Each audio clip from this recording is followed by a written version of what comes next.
sommes en train de faire un inventaire aérien de la faune, mais également de l'habitat.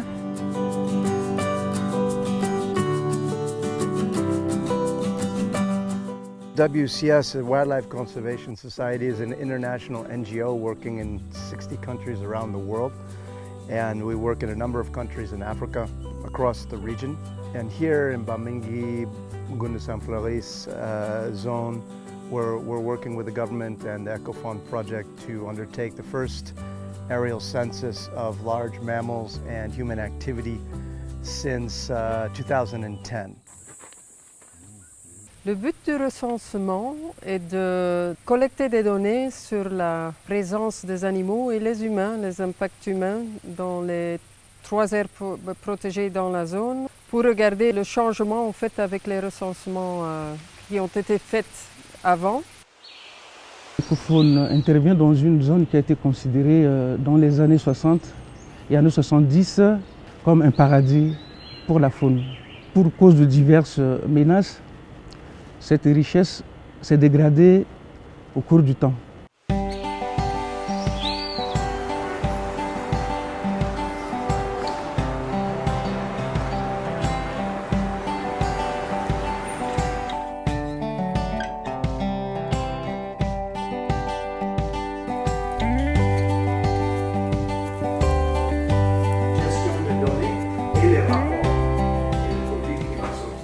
On est en train de former les équipes, c'est-à-dire on donne une introduction générale de la situation, partie historique, partie technique, et après il y aura le pratique. On a appris à faire des photos très performantes, et on a appris à positionner l'appareil dans l'avion, on nous a appris à prendre des points en GPS et être capable de supporter 4 heures de temps dans l'avion.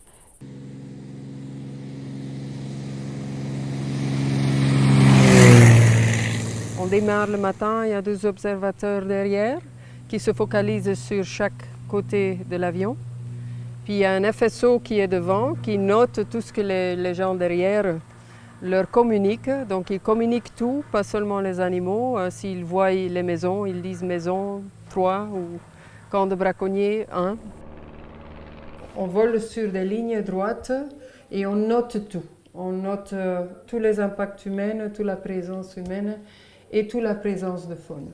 Ouais, aujourd'hui, nous avons fait 2 transects, que nous avons quand même vu des espèces telles que Guy Barnaché, Antilope rouane, et quelques activités humaines et beaucoup de traces des bœufs. Les problèmes qui touchent énormément la conservation dans la zone de Bamingui-Bangoran, il y a les transhumants étrangers qui viennent particulièrement du Soudan et du Tchad, qui rentrent dans le parc avec leur bétail. Ils détruisent tout ce qu'ils trouvent comme le pâturage. Ils infectent également les salines. Les salines sont aménagées pour les animaux sauvages. Et également, le passage des troupeaux aussi dérange le déplacement aussi des animaux. Et les résultats de ces inventaires vont servir pour mettre en place des unités de gestion des terres du nord-est, des vocations d'usage, aires protégées, couloirs de transhumance, zones de production agricole, zones de production minière. Quand tu te stoppes sur la piste, tu te mets en position comme ça et tu attends. Les résultats de ces inventaires également vont servir pour orienter les activités de lutte anti-braconnage. Donc ça va permettre de cibler des zones à haut potentiel de faune, mais également des zones à haute intensité de braconnage. La superficie totale de cette zone est plus de 100 000 km². C'est énorme. On n'a pas beaucoup des éco-gardes, donc ça aide à focaliser les patrouilles sur les zones de pression. Moi, je suis né ici, grandi ici. Je connais la faune depuis mon enfance. J'ai grandi dans la faune. Et que si pour le moment que la faune disparaisse, vraiment c'est très dangereux pour la région nord. Parce que la région nord est reconnue sur le plan national et international à cause de la faune.